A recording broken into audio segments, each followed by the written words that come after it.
Hello, good morning, good afternoon, good evening, ladies and gentlemen, and welcome to this Digital German FP&A Board, where today we'll talk about and look at the 5 critical roles for every FP&A financial planning and analysis team required. My name is Hans Gobin. I'm a FP&A Trends Ambassador, and I will facilitate this meeting for you. Just so you know, we have over 250 people joining us today from 33 countries, and we have got 3 great panelists as well. So, moving on. This is a list of previous meetings we have had in Germany. So, guys, please read it in your own leisure. But importantly, let me introduce to you our agenda for today. So, today we will look at our white paper and keyly the critical roles for FP&A that the FP&A board and the members have come up with. We will then look at a case study from Mark around FP&A skills for the future, so how he's transformed his team and what are the skill sets with it. We will then go on to look at how are we building winning FP&A teams, not just building it, but also how do we recruit, how do we plan for this? And together with that, we will look at some of the difficult roles we find to recruit. And finally, we will talk about new emerging roles for winning FP&A teams in one of our presentations. We will do conclusions and recommendation, and then we have a very interesting Q&A session at the end of the meeting. So with this, I think it's a good time for me now to start introducing my panelists. So guys, if you don't mind, members of the panel, please put your webcam on and come and join me and let's say hello. So we have Mark De Haas, who's he's Global Finance Director, Cocoa and Chocolate at Cargill, very interesting company and products indeed. And today, Mark will take us through his case study and talk to us about what he believes are the FP&A skills for the future. Mark, it's great to have you with us today. Thanks, Hans, and great to be on this conference again. So looking forward to the different topics. Fantastic. Thank you very much, Mark. Let's move on and introduce to you our audience, Tiana Balatic-Truong, who's business model manager at Japan Tobacco International. And today, Tiana will tell us, how we recruit, build, motivate FP&A teams, and those harder to recruit roles within FP&A as well. Tiana, fantastic to have you with us again. Thank you very much, Hans, and hello, everyone. I'm excited to not only be here as a presenter, but also to learn from our other panelists. Fantastic. Thank you, Tiana. And moving on to our final panelist today, who's Emmanuel Steels, CFO Europe at Business and Decisions. And today he will share with us how he transformed his company, but much more importantly, what are those new emerging roles for winning FP&A teams. Emmanuel, fantastic to have you with us today.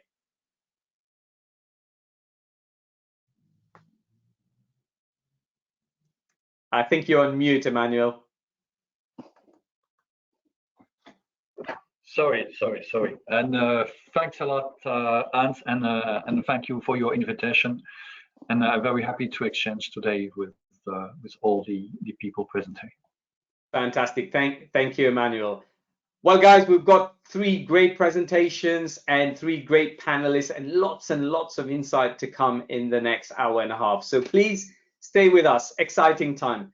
Panelists, if you don't mind turning your webcam off and going on mute, I've got some housekeeping to do, and then I've also got a few introductory slides as well. So moving on, as you all know, we are now in 27 cities, 16 countries, 4 continents. Today, it's about the German FP&A team. And over the last couple of years, we have mostly been online. but it's good to know that we are now starting our face-to-face meeting as well. So please look out for those. Let's not forget, we also are now starting best practice workshops and FP&A consultancy based on the demands of you guys, our members. So please look out for those. So what is the Digital FP&A Board? Some of you know, some of you are new. It is 90 minutes. So we have also got 4 polling questions. So we would very much like your input in those. We want to know what are you doing within your organization. So please, vote when we ask you to. There is also a very interactive Q&A session. You can ask questions via the chat box that you have there.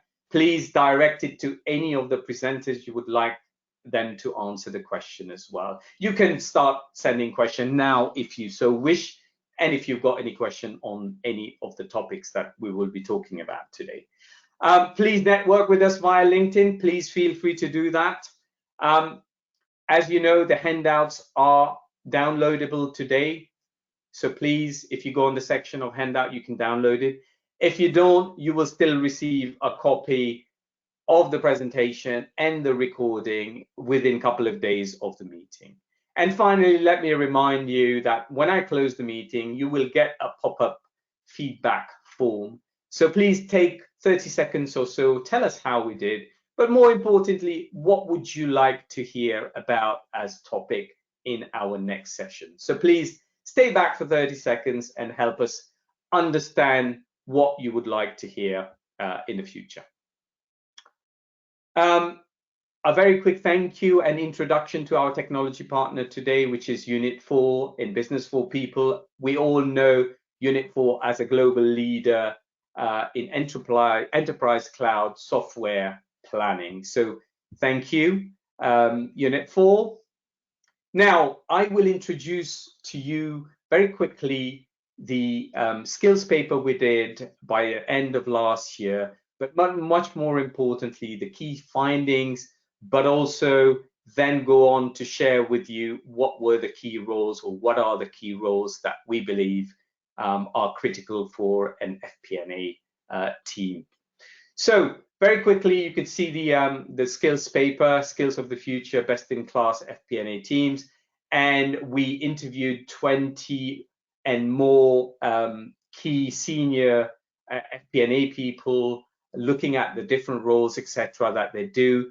And there's also insight from hundreds, if not thousands, of organizations that we have listened to, and also all the pollings, etc., that we've had.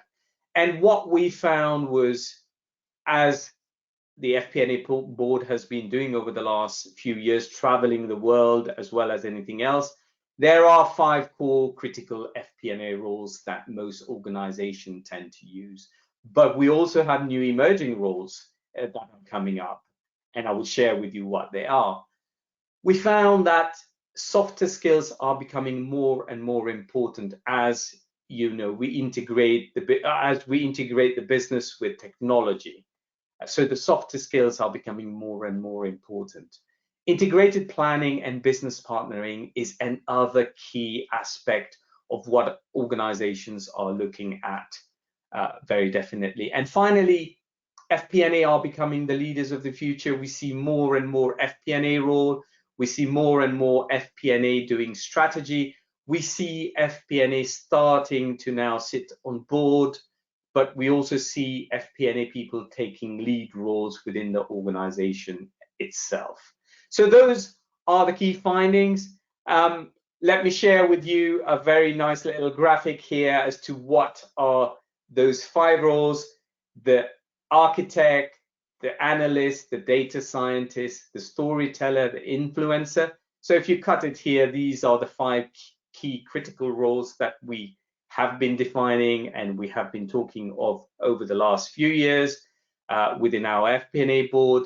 But then you also find the connector and the interpreter as the new emerging roles coming up lately.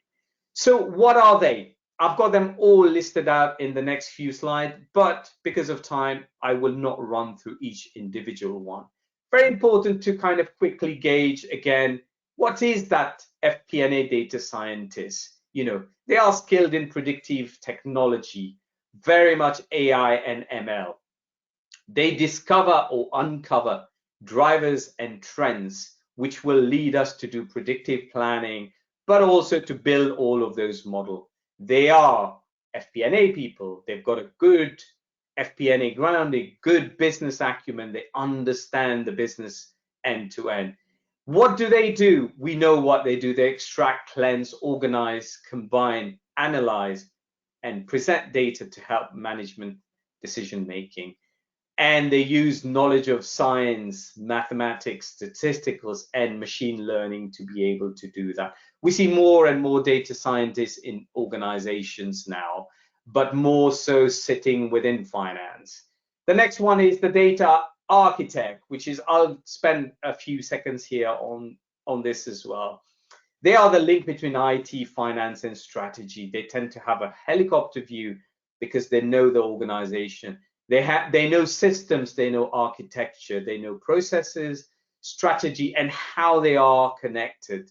They go on to build real-time driver-based analytical model. They know all that there is to know about modern platform architecture, technology, but also link all of that to modern management techniques.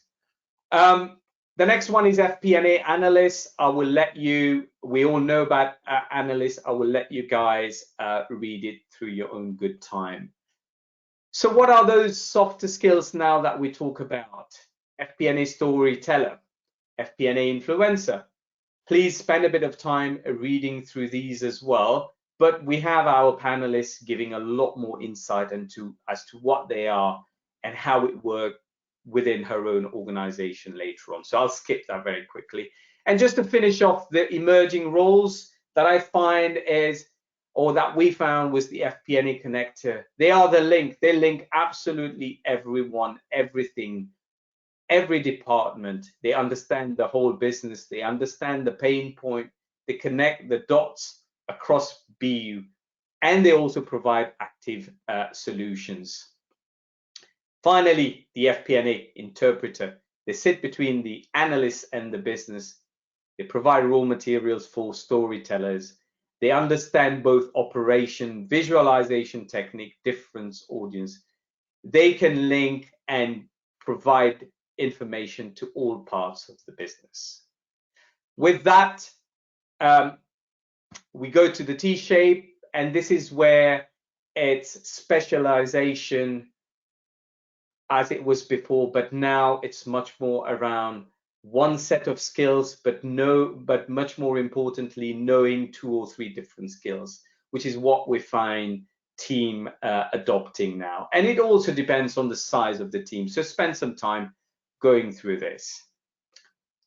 So that's the end of my presentation. It is a good time now for me to introduce to you guys our first polling question. We've seen all these different roles now. So let us find out, what are you guys doing within your organizations, or what do you think is the most important role for the future of your organization? Is it the data analyst, the architect, the data scientist, the influencer, or the storyteller? If you can vote, please, that'll be excellent. Is it the analyst? Is it the architect? Is it the data scientist? Is it the influencer? Or is it the storyteller? I can see almost 50% voted. I will give it another 15 seconds. So what is the most important FP&A role in your organization? The analyst, the architect, the data scientist, the influencer, and the storyteller. I will close this very quickly and share the results. 19% have said the analyst, 25% the architect, 17% the data scientist, 20% influencer, and 20% storyteller. So very insightful again. It is more or less equally split, with 17%, which is the lesser one, on the data scientist. So you can see how they are equal. The importance of all of this is into play. I think as and when we move to technology and data software that already have data scientist elements to it, then you can see the importance of the storytelling, the influencing, and the softer skills. So let me quickly now hide this, and then let's move on to our next session. So to do the next session, we have Mark de Haas, who's Global Finance Director at Cocoa and Chocolate at Cargill, and he will talk to us about his case study on the FP&A skills of the future. So Mark, over to you whenever you're ready. Always ready, Hans, and thanks for the introduction. As you said, my name is Mark de Haas, and I'm working out of the Schiphol office near Amsterdam, so at the Amsterdam airport actually. And I work for a company called Cargill, which is one of the largest privately held companies in the world, actually US-based, and we're active in the business-to-business food industry. So you will not recognize, we don't own many brands, but we are the main supplier of companies that you will probably know, companies like Mars, Nestle, Unilever. They're all big customers of ours.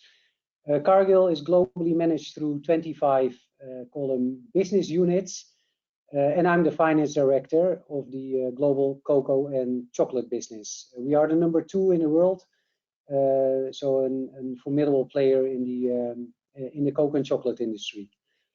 We started, and that's you will see on the next slide. We started our FP&A journey about 6 years ago.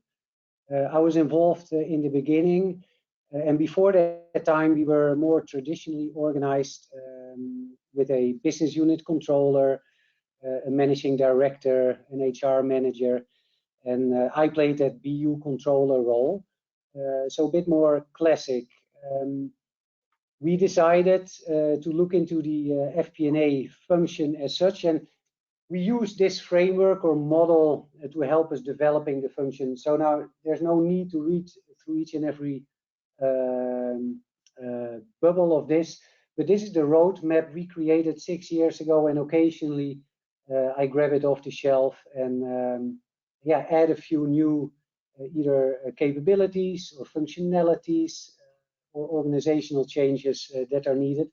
But this served us pretty well. Across the axis, you can see different dimension, because to become an FP&A organization, we needed to change processes. We needed to revisit and relook at the way how we measured our business. The organization needed to change. That was not always easy, as many of you will recognize. But what really served as well, and you can hardly read it at the bottom right, was that we set up a data and analytics function.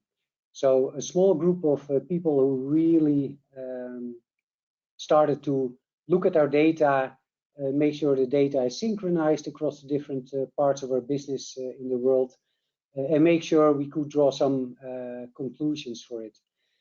The first thing, however, they did was helping us setting up a forecasting process. And that is where actually for our business, the FP&A function really started to take shape. In my opinion, and Hans didn't ask the question, but I'll pitch it to you anyway, without a proper forecast or some kind of forecasting methodology, it's impossible to play a proper FP&A role for your business. Now, as you will see on the next slide, what the data and analytics team gave us was actually insight that some of it intuitively we knew, but some of it was really new for us. So I will not completely explain each and every data point here, but what you do see here are 3 data sets, where each of the data sets is a 24-month, or each data point in a line is a forecast of the point at the end of the line. So you can draw from these different data sets that over the years we have become more accurate. The flatter the line, the more stable your forecast is. So you could draw the conclusion that you're good into forecasting, but you can also see that the volatility in the forecast in the yellow line increased. Now, what did this exercise tell us or gave us of insights? And that's what you can see in the bullets on the right. So I know the data points here. I know what our budget process is. So I also know at what time targets are being set. So by portraying the data in this way, it became very clear that there was a near-term budget bias. So as soon as the budgets were set, we saw that the forecast came down, and therefore our targets came down. Now, this was interesting to support that with real data and real numbers, so we could actually have a good debate about whether or not that is good. We also noticed, if you see an upward trend, that you're basically under-promise and over-deliver. Now, that may be nice for bonus purposes, but it's not nice to manage your business. So for all of our factories and supply chain people, it's very frustrating if they continuously run behind the facts. So having a reliable forecast serves our whole planning process much better. We also found out that we could not really challenge our salespeople. They came up with a forecast for next month, for next year, and even 24 months down the road. But for us in FP&A, it was very difficult to challenge them because we did not really know the customers and definitely didn't know their demands. Through statistical forecasting that came with some of the tools, we're now actually in a position to come up with a statistical forecast, and that gives us a better foundation of discussion with our commercial teams. Now, you can read through the other bullet points at your own at your leisure, but without this insights, these data insights, we would not have been able to have very insightful discussions. It also became clear that we needed to develop new skills. And on the next slide, you actually see the evolution over the last 5 years that we went through. So just very, very quickly on the management review, which is monthly a review of our whole management team, and where we actually look at our new 24 months forecast. Initially, it was just looking at the end of the fiscal year, which was actually a budget number. There was no strategic intervention, so it was very static. And as you could see on the previous slide, or at least I know, it was very biased. Now, where we are today is that every month we have a 36 months, 24 months forecast, which gives us a lot of insights. It gives us the opportunity to what I call drive balanced strategic intervention. So we see performance dips further out in the future. So we can actually work with the respective teams to resolve those. And it's, I would say, unbiased, not completely true, but it's definitely less biased. And this is a big win for us in the business. And on the KPIs, I think we also made some very big steps where we worked with some leading indicators, but most of them were actually internally sourced and very traditional, budget, volume, etc. I think we all know them. Now it's much more driver-based. We use some outside references, which helps in the discussion, and also using some more unconventional metrics like weather forecast, which for our business is actually an important insight. Now then the middle section, scenarios, I think a hot topic of the FP&A board. Scenario analysis is an important part of driving the business discussions. And we're now actually in a position to once or twice a year build some pretty sophisticated scenarios and have a discussion with our management team on those. They are highly complex. It takes a lot of time to prepare them, but they are generating a lot of insight. And I maybe touch on the systems where initially Google.Excel helped us well, but today I'm pretty proud of this part. It requires hardly any manual intervention to populate our dashboards and our forecasting process. So pretty happy about that.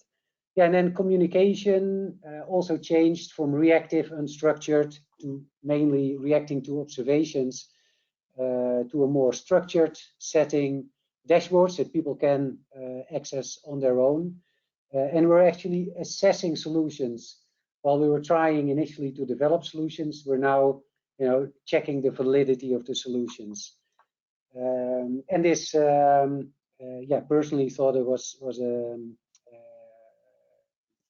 a very nice development.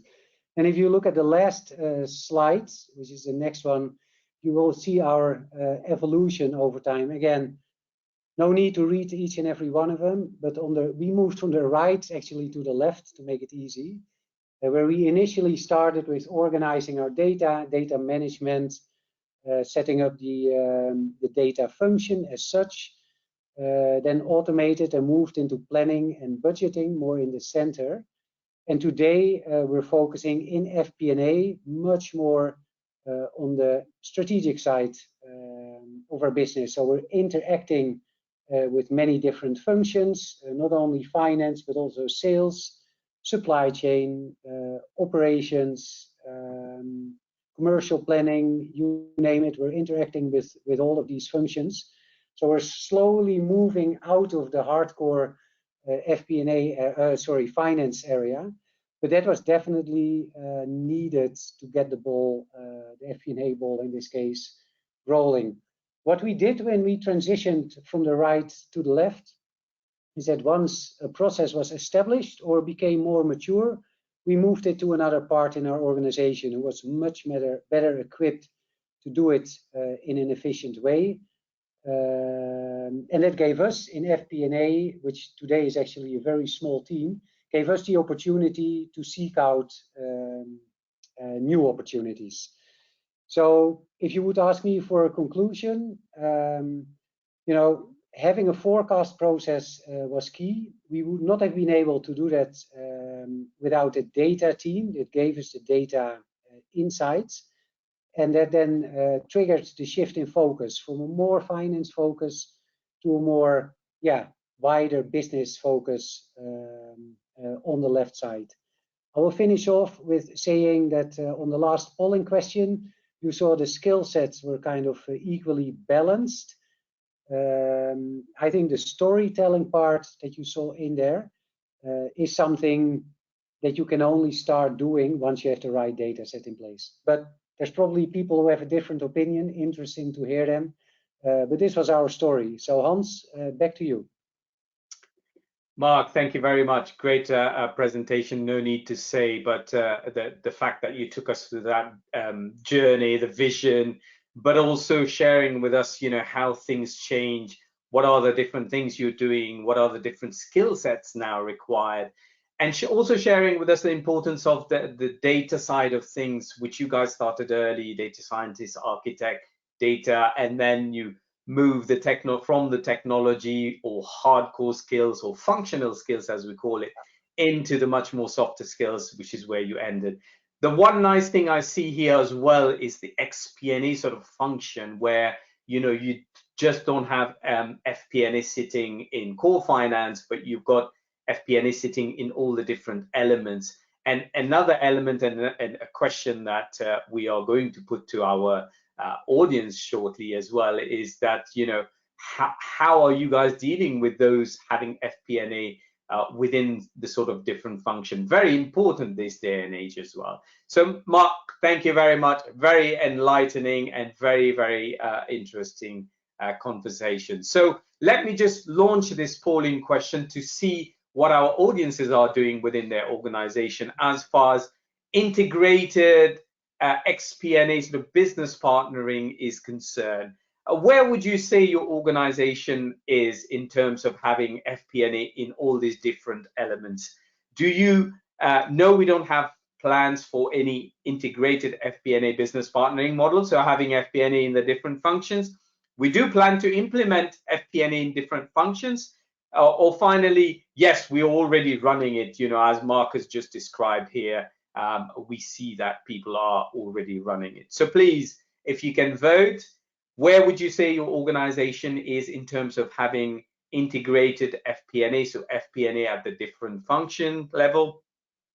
First, no, there's no plans for any of that.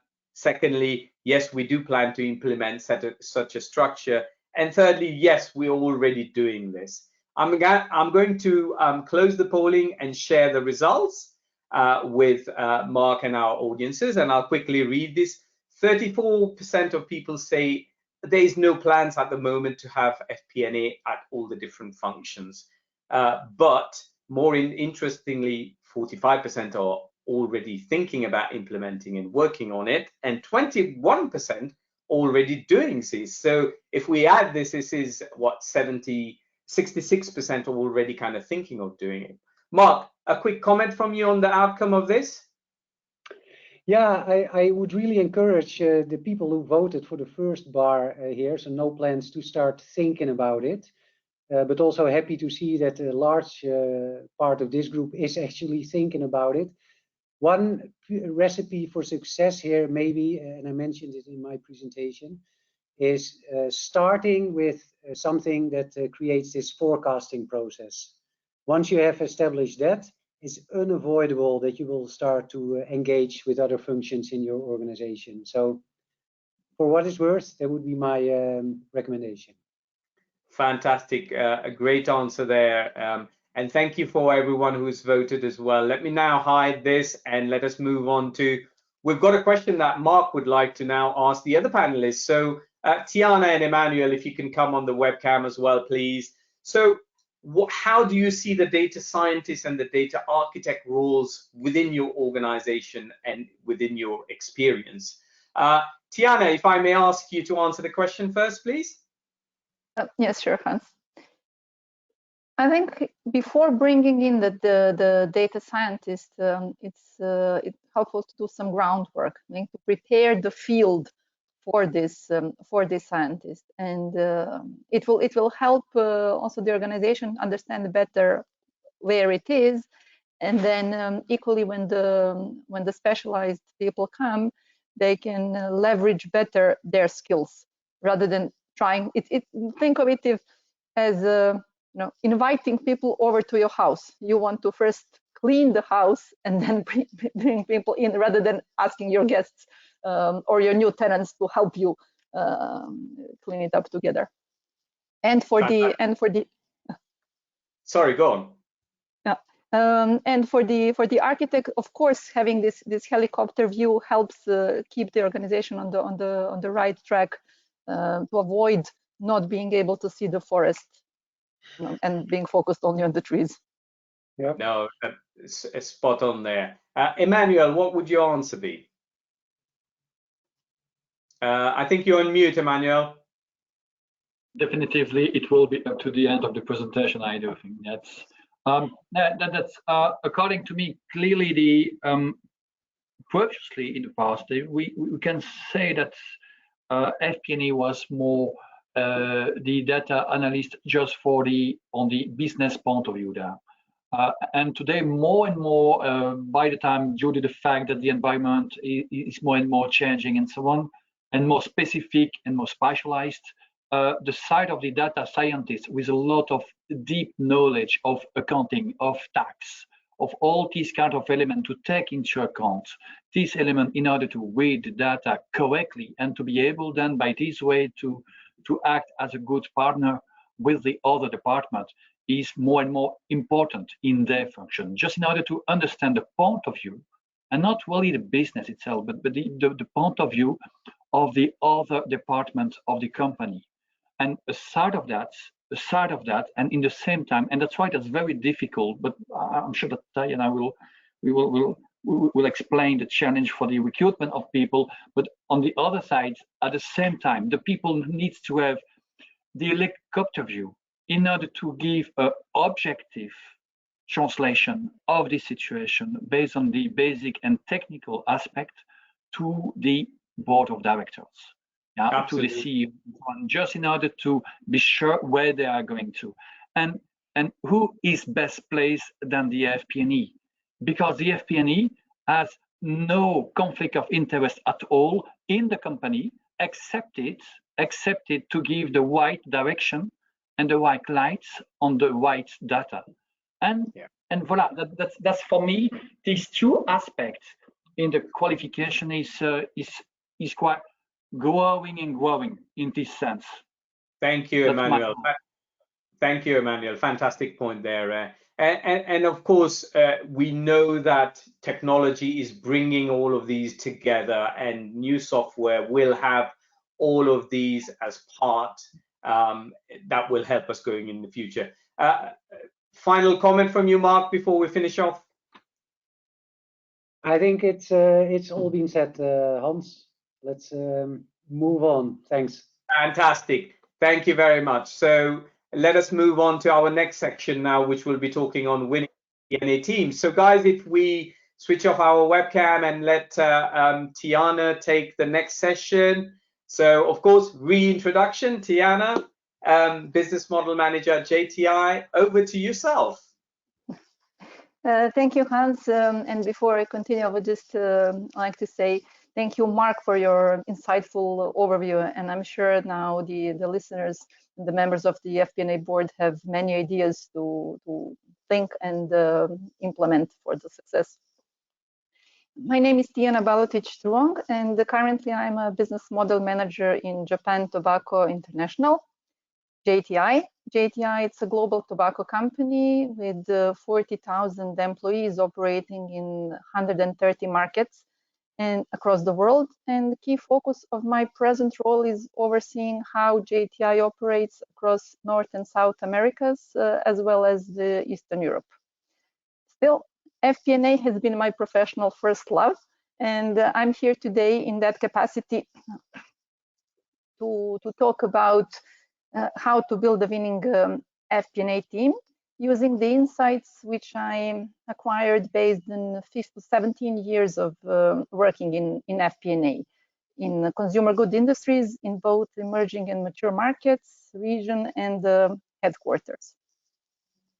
So if we go to the first slide, we can see that building a team, it's a process, and there are 4 main steps. First one is to define the purpose and the vision of the team. Then define who we need to have in the team. Then we go into bringing these people in the organization, and we manage their development and motivation. Starting point is the vision. So we should consider it from the organization as a whole. Why the company exists, what idea it has for the future, and where it wants to arrive. So the company level first. Once we know where the company wants to go, we now focus on FP&A team. Why we need FP&A team, what we want this team to do, and also what impact we want to make on the overall organization. Just a few examples to illustrate. When I was in the market, initial focus of FP&A was to be the right hand to the CFO. As the experience grew, FP&A team was also expanding its reach and becoming a business partner. At the time, we didn't even know that buzzword, business partner, but we were doing it in practice, and we were working closely with commercial functions. Then when I moved to the corporate level, I started seeing FP&A as the equivalent of Harvard and MIT. And Larissa, I know you're here, and this is discussion we had back in 2014.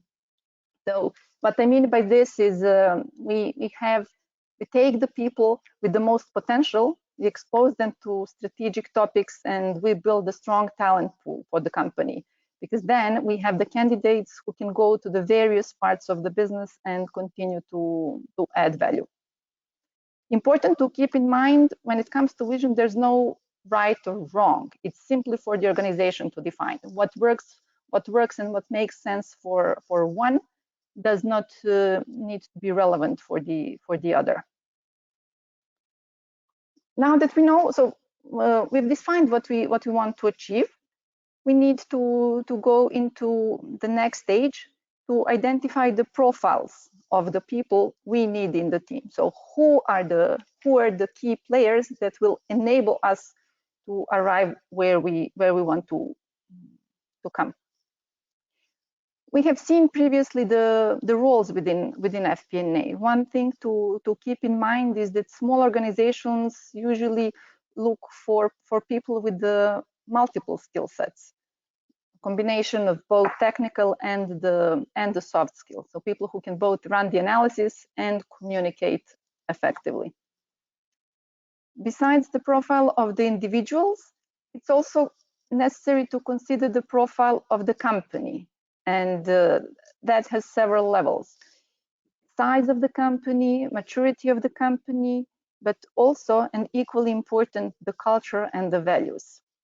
So if we think of a tech startup who has been around for only a couple of months versus an insurance company who has been operating for more than 100 years, we are not talking about the same type of people and candidates that these companies need. And the point on the values is, based on my experience, the more the values of the company and the team are aligned with the values of each individual member, the stronger the relationship will be and the more natural the cooperation will develop. Now that we know what we want to achieve and who we want to bring, we go into the recruitment. So we can have long list of our wishes, but reality indicates that it's important to focus on the substance. So here my recommendation would be to define, to be clear on what are the must-haves. So the items that are not negotiable, in both in terms of the qualities and the characteristics that the candidates need to have, as well as what are the absolute no-goes. So what are the areas that are non-negotiable, and we should focus on those primarily. The good thing with the current environment is having the flexible working arrangements, including work from home, allows to tap into a wider pool of candidates.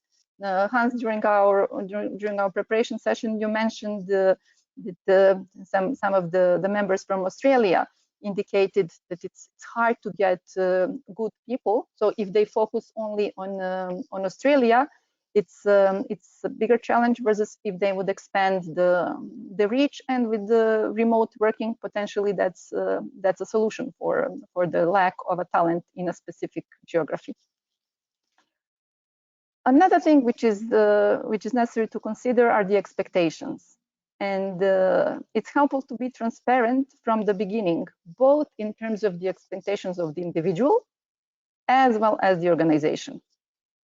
And just to illustrate this, once I had an excellent professional in my team with great experience and the qualification, but he didn't stay long. What happened is 6 months after joining, he wanted to be promoted, although initially, when we were discussing the time frame that was possible for promotion was gearing towards 12 to 18 months. But his position changed and his preference changed, and we were no longer working on in a win-win arrangement. That's why being open about the expectations from the start, or as soon as you become aware of the change in circumstances, it helps avoid the waste of effort and also a lot of disappointment down the road. Once we have selected the candidate, it's our role to integrate the new members in the organization and gradually build the relationship. In finance, we talk a lot about numbers, about systems, but we should not forget that we ultimately deal with people. And getting to know our team members and understand their drivers is also a tool that will help us motivate them effectively.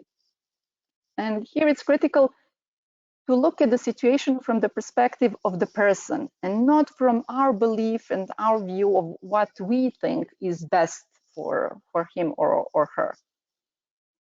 I still remember an eye-opening moment from more than 10 years ago. It was during my time as a controller in Iberia, when I had one of my team members asking me, why do you think we all want to have an international career? We are happy in Madrid and we don't want to move. for me, that was really a signal to take a pause. Yes, he's right. It's not because myself and some of my other colleagues were excited about changing locations that it's absolutely case for everyone. Additional important aspect of motivation is knowledge sharing, and as well as the empowerment. Having your team learn is in fact a tool to create a win-win conditions, because the more skilled your team members are, the more opportunity you as a leader will have to focus on strategic matter. And as I know, we have also many middle management listeners in our session. The one advice for them or for you: do not be afraid that you will lose your job if you train your people well. Actually, I would say it's quite the opposite. You have a higher risk of losing your job if you do not do it. And what I mean by this is, if people are not able to take on more complex tasks, they will gradually lose the motivation because they'll be bored. And then the less quality input they provide, the more you will have to step in and do their job. And this will divert your focus and eat your energy. And one more suggestion, if I may, is do not rule out the older people or the older candidates. They have the knowledge and experience, and also based on what I have seen throughout my career in different locations and in different parts of the company, these more senior candidates, they have strong dedication and high level of energy. So in the nutshell, we start from where we want to arrive, who we need to take us there. We bring those people in, and we work continuously on supporting their growth and development.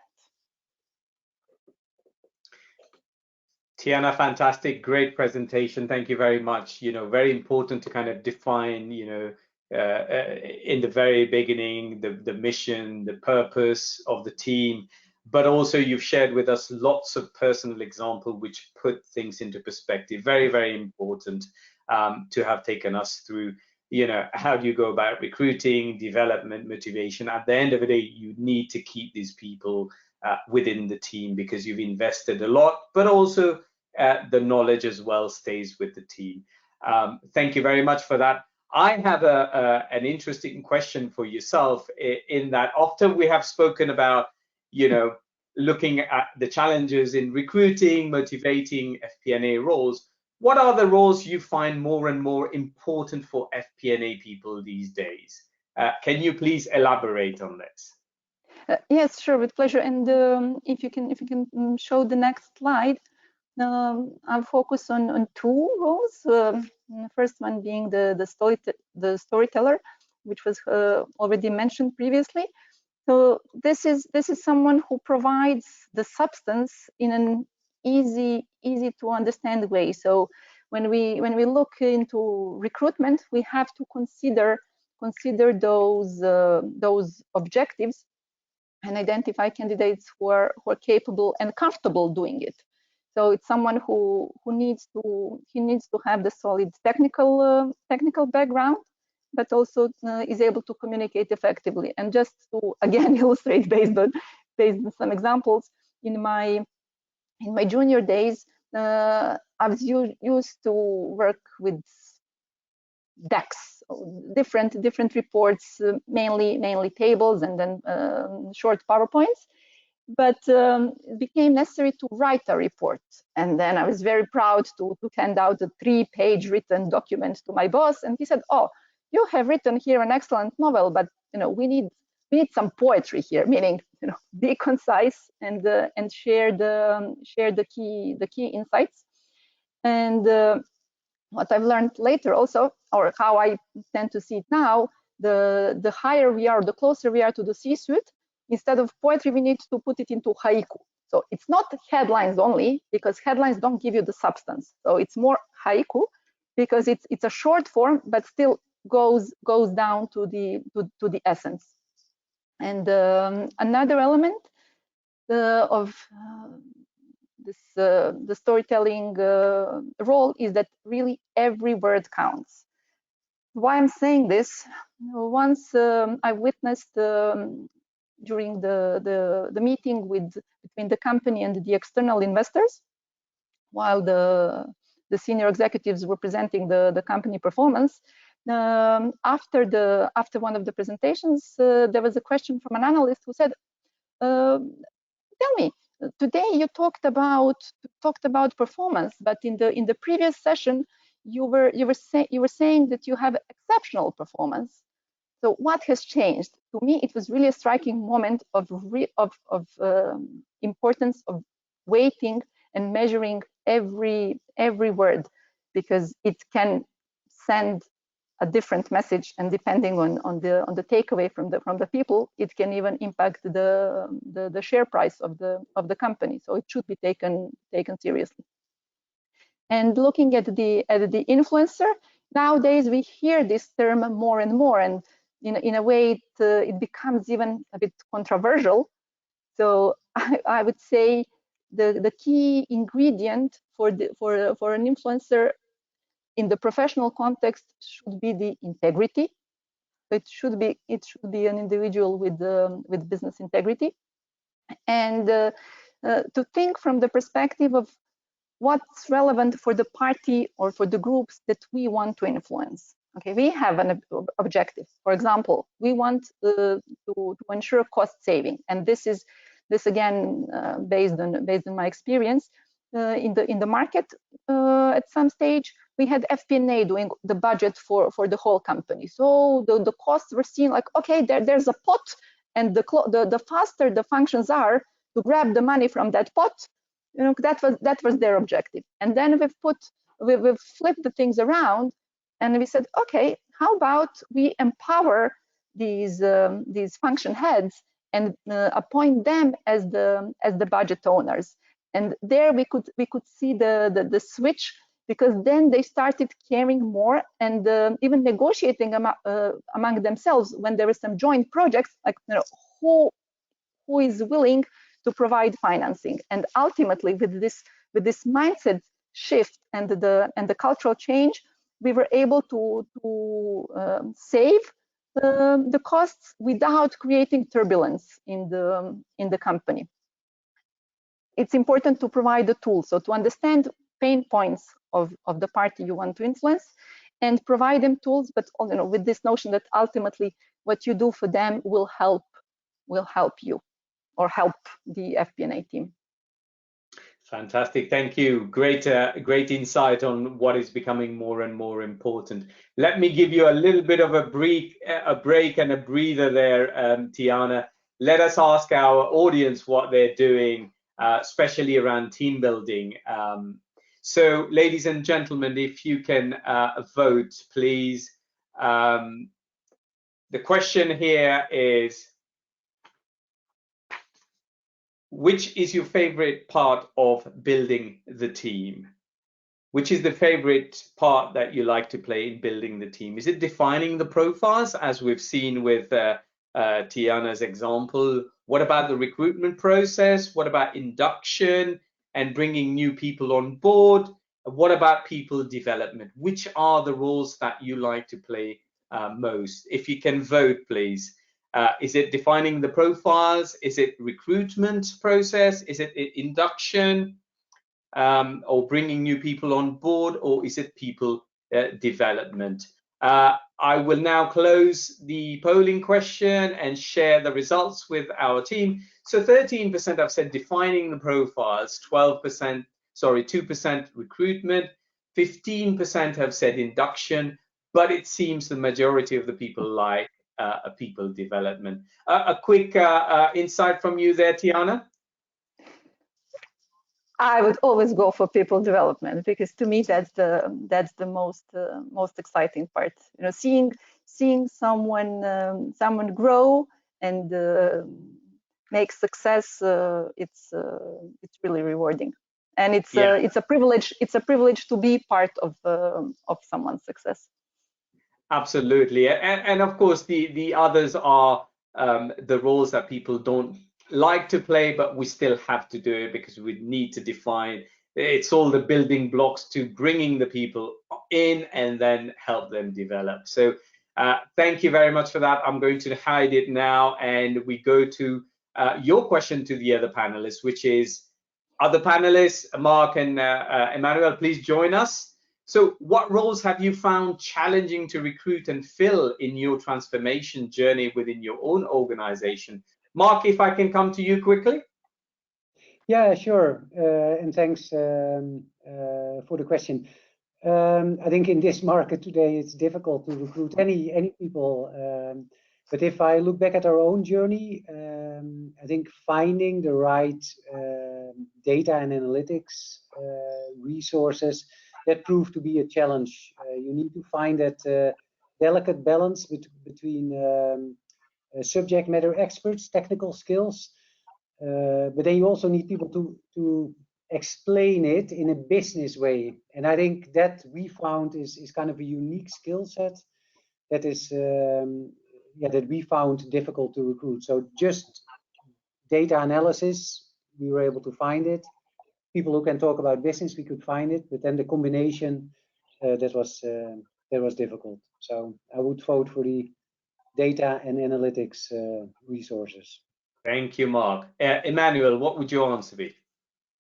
Yeah, and on my side, I have what is really challenging when I'm recruiting an FP&A is to have somebody who is really high skilled in terms of purely Cartesian and accounting and finance side, just in order to have the numbers filling, if I can say so. That's really to see in a global page with a lot of numbers to say, okay, that's the way and that's the place where we have an issue.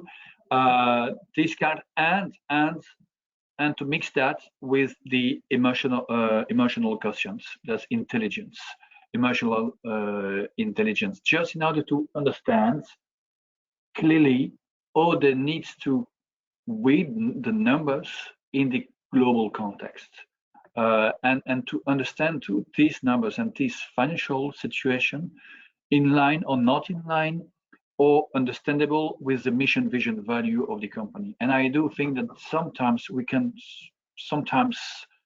forget that the reason why the company exists is quite very important in order to give a certain kind of future to the company based on the numbers and the money who is coming in. Because anyway, we need to have the money because of nobody is working for free. Yeah, me too. That's very clear. But money is not the goal of a company. There is a real mission, vision, value of the company, and to respect that. And then yes. So, sorry, cut you short there, Emmanuel. Great answer. Really, you've put the cat amongst the pigeons in terms of going back to basics and talking about accounting skills that you find very, very important within your organization. And Mark, thank you very much for sharing, your data. But again, you've gone back to yes, data was hard, but now it's all about the softer skills that you find. Panelists, thank you very much for answering these questions. In essence of time, I think we better move on to our next session. So we leave the panel to Emmanuel there, who will take us through the emerging new role for FP&A. Emmanuel, over to you whenever you're ready. Okay, that's first of all, yes, indeed, I am the CFE Europe of the Business and Decision Group. Business and Decision is a part of the activity of Orange Telco Group related to the B2B business. Yeah, the role of our activity in the B2B silo of Orange is obviously to be an integrator of technology system. That's one large part of it, giving to the data journey a real efficient value.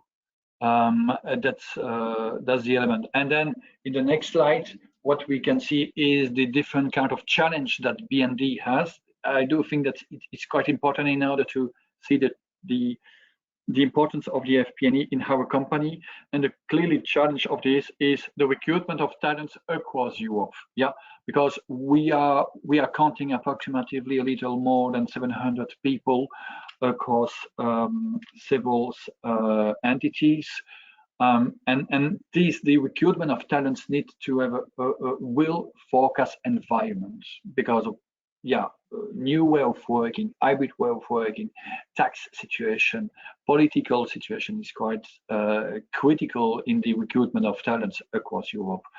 And the management of the average daily cost, because there is still a part of purely financial challenge, is to define the average daily cost of the employees, because as you can understand that we are professional services and that we are selling time of our employees. And then the average daily cost of them is more and more important and very, very variable, if I can say, based on the index and such in some countries. And the extension of the activities in the new countries, because of if the business is very productive, is very supportive, if the market is very supportive too, then it means that we need minimum to grow now at the level of the market increase. Otherwise, we can be quite in difficulties in the next time. Yep. Then in the next slides, we can see there that that's what is doing my FP&A department at the beginning of the business transformation there. They were really collecting the data as a real connector between the different departments of the company to be able to translate this info in a readable dashboards and understandable dashboards to understand quite more the actual situation where we are to the different chief of departments. Yeah, and then they were looking to data for data, the production data, the accounting data, the sales data, tax, HR, and really focus on the past, because on the 31st of the month, that's clearly the report of the month is already the past. Yeah, and that's clearly that I mean by that okay, that was very easy to say, okay, that was a very good month. Yeah, but the forecasting was always a real nightmare, and the reaction of my board of directors was really based on the monthly result of it, and only the result, because the incentive paid to the directors were generally paid on the financial objective, and then a certain kind of lack of link with the strategy was obvious. Yeah, and then on the next slide we can see quite only my questions coming in. It was to say, okay, all FP&A can advise to the best way to take. Yeah, but what all the company can grow, all the company can be better, all the company can grow, can be active in the markets better, with the best market share, with the best image, with the best brands for recruitment and for the customer and for the actual employees. Or FP&A can advise to this best situation.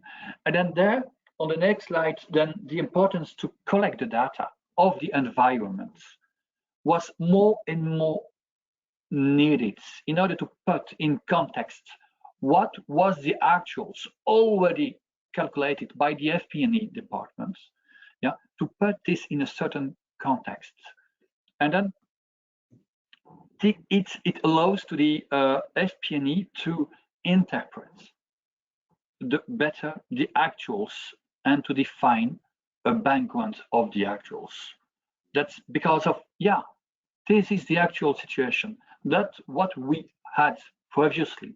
Now, will deep analyze of the political environment and change, the market environment and change, the tax change, the psychological needs of the people, all the new technologies around us, and the abandon of these structured jobs in profit of their automatization. And then indeed, we don't have reduced our numbers of people, obviously not, but we have reoriented them not to calculate Excel sheets, but to understand or to read the actuals in the global environment where they are. Because of, and you can easily imagine all the change that we have had as professional services in the IT department during these last 2 years. That was obviously terrible change there. And we had the chance to focus on that and to give them a new vision of the reading of the data based on this positioning of the data across the environmental. And that's why that's now the forecasting was then based not only on the internal business situation and the internal vision of the directors, but the business and its environment, company in its environment. And that this forecasting was quite better in order to find then in this way which kind of leverage we can use thanks to the environment and which kind of path we need to take in order to reach the goal. And then based on that, we can obviously then see on the next slide the ability of the FP&A to advise the board of directors on the speed and on the how, which path we need to take in order to reach the goal. Because now we are able to put a context around the company level. And that was quite very useful for all. And that's why that's in the next slide. We can, yeah, voila. That's at the moment that the FP&A was then able, based on the basic function, to see what are my actuals, what is my actual situation, what I have done during the year. We know that thanks to the context and environments, we know where these data are. And now, based on that, okay, the FP&A has the right and has the chance to say, okay, but what was the mission, vision, value of the company? Where we want to go? Well, basically in the company, where we want to go and why we want to go today, based on which values we want to go. And thanks to the context, thanks to the knowledge of the actual situation, then they can orient it, they can advise more and more the board of directors to say, okay, yeah, there is different kind of paths that you can take now with the environment situation, but this one is probably more next to the mission of the company, next to the vision of the company, in respect of the values of the company, yeah, because we know that there is some leverage to action, yeah, in the path of the future, thanks to this analysis of the contextual situation. And then that's why that's now that we are really in a global path, as I've said, the translating the company result in a global environment, and then this in creating added value of the actual interpretation and translation to ensure good coherence of the mission, vision, value. And that's the global path now always taken during the board of directors that we have on a monthly basis. Because of previously I was quite more positive to do that on a quarterly basis because of the situation was a little more stable. And today, with all the change and all the needs that we have, which are unstable, like new way of working, like psychological needs of our employees, like political environments, on a monthly basis, that's always done. And we are looking to the trends and to see where we want to go. by this way. And then the questions can be asked, okay, is this kind of view really productive of the company? And that's the next slide that we can see now, is to say, okay, I can say that I'm in the company since 2016, yeah, and year on year we had a growth of more than 10% in terms of market share, in terms of turnover. Yeah, that's from the beginning, because of all was changing, because all was so unstable, taking into account the global context of the company, we have applied the ZBB approach. And now we are already 1 year ahead in our 5 years business plan. That's clearly the agility of the company to react to the environment is bigger and bigger, and more agile and more adaptive to the global environment where we are. And that's this has led to increase the EBITDA before management fees from 5% to 11%. And it demonstrates that's like the bench, like the civil costs that we had previously are not always the best to use now, because of the environment is changing. And this has been applied and has been lighted thanks to the FP&A insurance and analysis that we have now due to the contextual analysis of the company. And that's that's clearly for my presentation and my added value, if I can say so, in this context. Emmanuel, thank you very much. A great presentation, and you've shared with us a kind of different aspect of a new emerging role, even though it brings in quite a lot of different elements and different skill set that people need to be able to become the translator, to be able to understand, and from finance, from accounting, all the way to be able to business partner with the CEO, the HR director, the sales director, and all of these people. So fantastic. Thank you very much for taking us through. Let us now very quickly hear how our people are doing as far as business partnering is concerned, which you've taken us through quite a bit there. And I think what we want to know here and from yourself is, what skills do you believe are most important for better business partnering, or that translator type a role? Is it business knowledge? Is it about technology? Do you need to know technology? Is it data skills, or is it softer skills? If you can vote, please. Is it business knowledge? Is it technological knowledge? Is it data skills, or is it the softer skills? I'll give you another 5-10 seconds for voting, please. So what are those skills you believe very much important for the business partnering, the translator type role? Is it business knowledge? Is it business technological skills, data skills, or softer skills? I will now close this and I will share it with our audience. So 67% went on to say it's very, very important to know business. 2% technology, 4% data, 28% softer skills. A quick comment from you here, Emmanuel, on this? I think you might be on mute, Emmanuel. Yeah, that's clearly indeed that's the basics of the basics, you know. That's for me, indeed, I'm totally in line with that. And I'm very happy to see that the softer skills is on the second position, because of indeed knowing the business allow the Cartesian analysis of the situation of the company.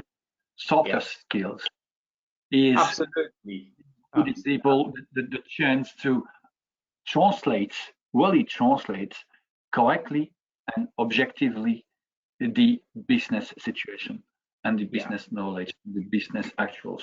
That's and for the technical skills, we hope that we have all a very good IT department and tools and calls and training to acquire this.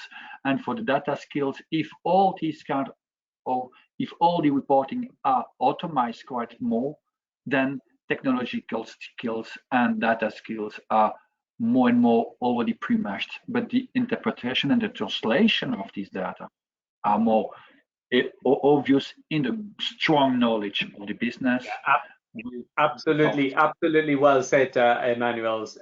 Yeah, you know, technology is helping us so much more now, but very important is business knowledge and the soft skills. So if I may now hide this and thank everyone for voting, and we will shortly be going on to our question for the panelists.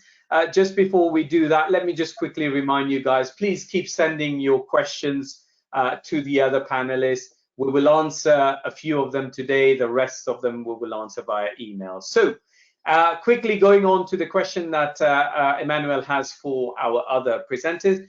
What do you see as the new emerging roles within your own organization or even outside? Mark, what will your answer be? Yeah, I think it's actually in line with the last slide of my own presentation, where I do see a skill set that is outside of the classic finance or FP&A domain. We call it in the board P&A, so cross-functional, you know, interacting with or being able to interact easily with supply chain, with commercial, with operations, etc., etc. So that's the role in our organization that I see developing. So moving away from pure finance to FP&A. Fantastic. Thank you, Mark. And Tiana, your answer? Well, what I observe is the need of having these multiple hats. So even for specialists, it's relevant for them to be able to communicate either with the rest of the FP&A team and more also with the rest of the organization. And this also goes in hand with the continuous learning and the development. So even if we've been in the field for a long time and we understand the business well, that should not provide enough comfort. So we need to continue challenging ourselves. Absolutely spot on there, both of you. I mean, we looked at just the polling question, and we were talking about business knowledge, you know, and we also looked at the emerging role as the connector. So having that business knowledge, knowing the business, being able to connect all the different departments together, and to your point there, Tiana, the continuous development to be able to understand and get to that sort of point. It just brings absolutely everything into perspective. So thank you very much, all of you. Just stay on the webcam from now on. So now is a good time for us to do our key takeaways section. We all have 3 key conclusion points from our presentation there, but I would like you to highlight one of them, each one of you. If Mark, I can start with you. What is that one key thing you would like to highlight to the audience again? Yeah, it's a challenging question to pick one, Hans. I did talk about FP&A in my comments on Emmanuel's presentation. So I think key takeaway, this forecasting process. I would probably highlight that one for this part of the presentation. Being able to provide your organization with a reliable forecast far and away in the future, that gives you then the opportunity to be more in time with your corrective actions. And that can be positive and negative, but that's it. Absolutely. Thank you, Mark, for that. And sorry to have to make you pick one, but of course, you know, you have given us a good view of the other 2 from your presentation. Tiana, what about yourself? I mean, what would you like to highlight again to the audience today? Well, if one thing, it will be focus on priorities. Fantastic. So focusing on priorities, what do you want to achieve, then go on to build on how do you achieve it, how do you recruit, I guess, right? Yes, exactly. So choose the battles to fight, and then choose the key people you need to win those battles. Yeah, fantastic. Emmanuel, what would your one key conclusion be? If I can say only one word, is multidisciplinary. I mean by that FP&A is not a good FP&A if he is looking only to one point, to one kind of things, like only to the numbers without taking the context, or only to the numbers without knowing the conclusion of the XP&A. Sorry, that's wording is quite new for me. Going to the sales, going to the business, in each department, a real planning and analysis to translate it in the numbers.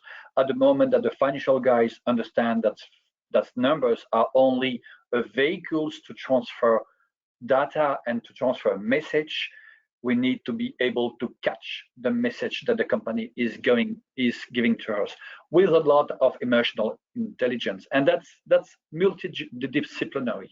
Not only the whole accountant or the whole finance guy that we can see sometimes in the whole movies, in the past. No, great point there. So thank you very much, Emmanuel. Thank you very much, both of you, for your key conclusion. Ladies and gentlemen, we now move on to our very exciting Q&A session. So please stay with us. We've only got about 9-10 minutes to go. But please carry on sending your questions, because we will answer all of them via email, whatever we can't answer today. So please keep sending them to us. So really, let's start our session. And we've got a question for Mark. And Mark, here, it's all about, I mean, we've seen your journey. It's all about how can we provide insight on a real-time basis without much of time lag. So how effectively can are we using technology to achieve that? Or is that possible? Is that impossible? What are your thoughts? Yeah, I would say it's impossible without proper technology. And I wish we were in a position to have it every day, real time. Unfortunately, that's not the case. For certain KPIs, we have actually daily updates. But if you look into the scenario analysis domain, that requires quite some efforts and proper planning. But even for that, yeah, the base information is interface. So we don't spend time on keying over data, checking data. It's all live interface, and that's a big step forward. So you need technology to help you there. Fantastic. Thank you. Thank you very much for that. A great answer. Tiana, next question is yours. Of course, we talked about influencing, and you shared with us quite a few good examples there. How do you influence without authority? Have you got any experience in that, or can you share a little bit on that with us? Authority or no authority, I would say the key principle prevails, which is put yourself in the shoes of the other person and understand the key pain points or the key desires of either the group or the individual, and then work towards a solution. So to propose the solution, but in a manner that is not directive or aggressive. Oh, fantastic! I can give an example if please do so. Yeah. And this time it's a bit different, because it would be an example vis-a-vis my peer. So at some point I was in a team, and we were both expected to document what we do, so that some other people will be able to take over our job. And I've seen that we're lagging behind. So one way would be for me to kind of shadow that person and start documenting what the person is doing, but I mean that's not the way to do. And I was wondering, why is this person resisting? And then I realized, okay, it's actually because this person is concerned once things are documented, he will no longer be needed in the organization. So then I approach him and tell him, well, listen, if you document it, you will create more opportunities for yourself, because once you cover your current job, it will give you chance go and do something else in the company, and it worked. So I didn't do it kind of with the idea to manipulate, but it was something that brought the result. So identify what's the concern, what's preventing someone doing something he or she should be doing, or we would want them to do. Yeah.